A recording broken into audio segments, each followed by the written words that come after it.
Apabila kejelasan adalah sesuatu yang membantu mencapai tujuan, maka absurditas adalah kebalikannya. Oleh karena itu, dapat kita simpulkan bahwa sesuatu yang efektif mempunyai kejelasan.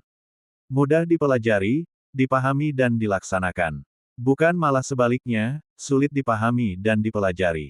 Apalagi untuk dilaksanakan. Ada pameo populer yang mungkin ada benarnya, orang cerdas adalah orang yang mampu menyederhanakan sesuatu yang rumit. Bukannya membuat rumit sesuatu yang sebenarnya sederhana. Kata sederhana ini yang perlu kita garis bawahi.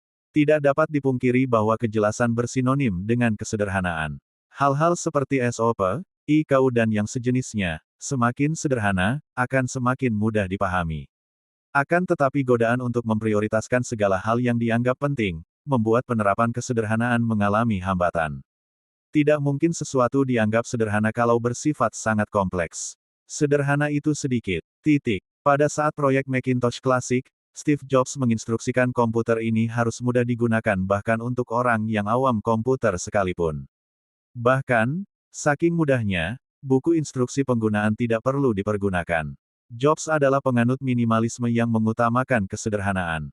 Produk-produk Apple pada era kepemimpinan Steve Jobs yang kedua terkenal dengan kesederhanaannya, kemudahan penggunaannya dan walaupun seperti itu, tetap canggih dan modern.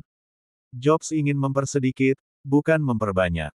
Sebab dia tahu, bahwa hal yang seharusnya dianggap paling penting itu sedikit. Bukannya banyak. Semakin sedikit fitur, semakin mudah digunakan. Prinsip mempersedikit ini seharusnya diterapkan juga dalam tataran manajemen organisasi selain Apple. Akan tetapi, mungkin karena benturan kepentingan, atau kesulitan dalam menentukan prioritas, menyebabkan banyak organisasi yang gagal dalam hal ini.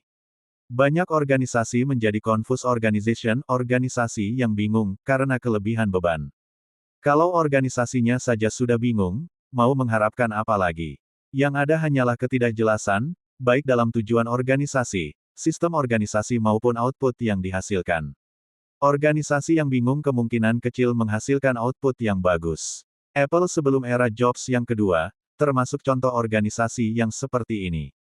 Sebelum era Jobs yang kedua, Apple masih gamang dengan tujuan organisasinya.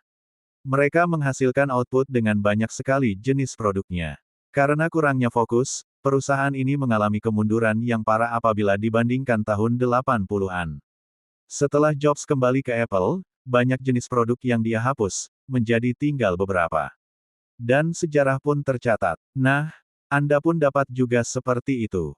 Menghapus jenis produk tinggal hanya beberapa. Menyederhanakan prosedur pengiriman. Menyederhanakan SOP. Membuat tujuan organisasi hanya berdasarkan prioritas utama. Dan lainnya.